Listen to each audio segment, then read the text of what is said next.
Kasus yang pertama, kita merawat dengan metode medis murni. Jadi artinya bed rest total, kemudian diberikan antikontraksi. Tujuannya supaya lepasnya tidak bertambah. Itu ternyata memakan waktu 4 minggu.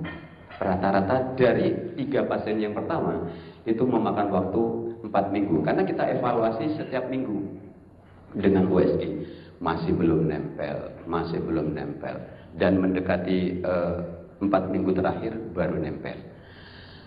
Dengan mengingat kasus yang pertama kista itu, kemudian saya mencoba, sama ceritanya, coba ya, siapa tahu berhasil. Karena secara penelitiannya atau apapun, saya belum pernah baca mengenai kasus-kasus obstetrik. Kalau kasus-kasus yang lain memang sudah banyak hak patennya. Jadi saya mencoba memberitahu kepada pasien ini, kebetulan pasien ini ajudannya Ibu Yusuf Kalla yang pada saat itu masih wapres. Jadi saya berhati-hati untuk memberikannya. Alhamdulillah dalam 1 minggu pertama itu merapat, solusinya itu merapat.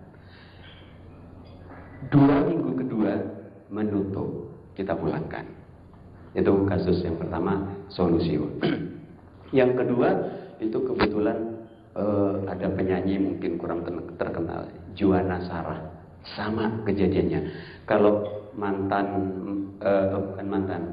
ajudan Ibu Yusuf Kalla, dia solusinya karena kesetrum listrik. Tapi kalau yang itu penyanyi Juana Sarah itu jatuh. Sama kejadiannya, solusio.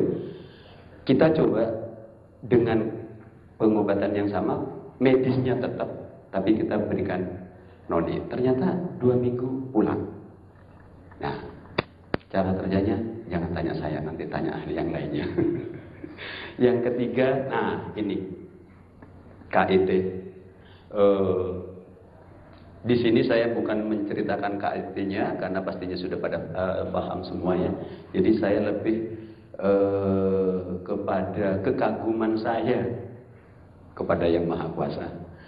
Tentunya karena dengan noni yang biasanya setelah KET itu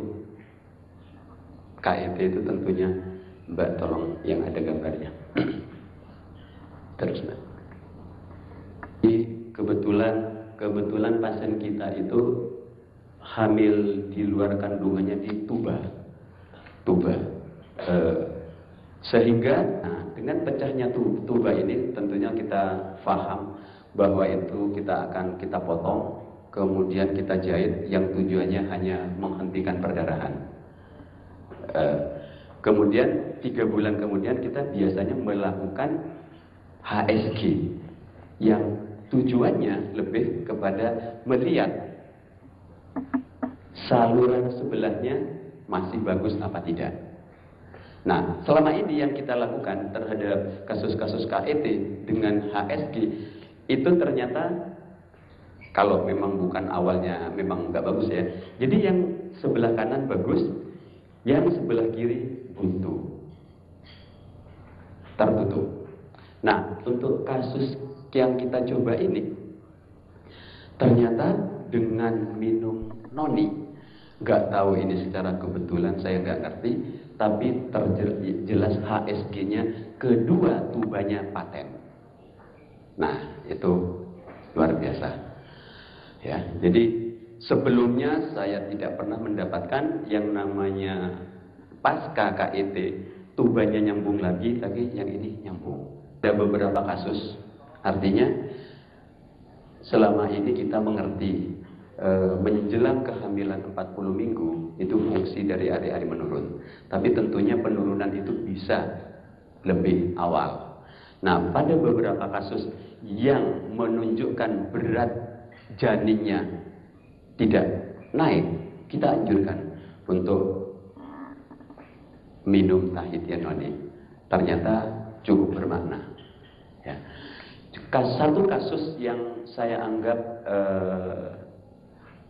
luar biasa. Jadi ibu ini usia kehamilannya 36 minggu.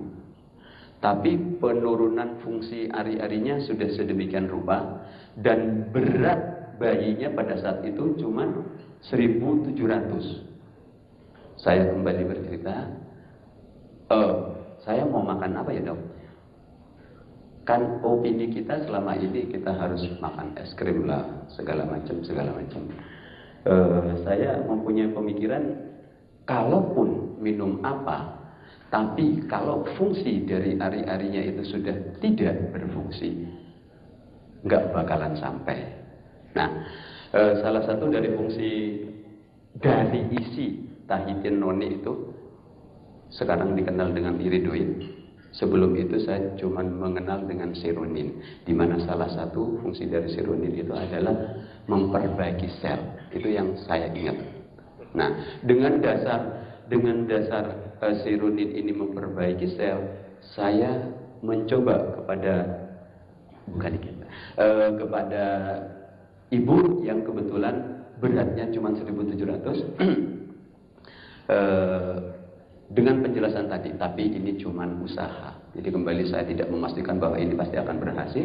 Saya cuma mengatakan ini usaha karena jus ini isinya ini yang bisa begini. Nah, alhamdulillah pasien ini mau mencoba dengan minum sehari itu 4 kali 30 cc. Ya.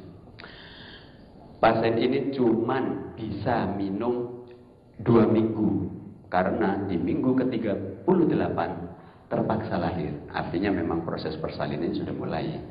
Dan alhamdulillah beratnya itu 2,4. Jadi maksud saya, dengan dalam keadaan normal memang berat janin bisa meningkat antara 100 sampai 300-400 dalam keadaan fungsi ari-ari yang normal.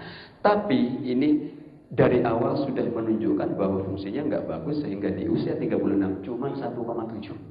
Nah, dengan mencoba noni ternyata lahir dengan 24. Saya juga nggak tahu bagaimana bisa seperti itu.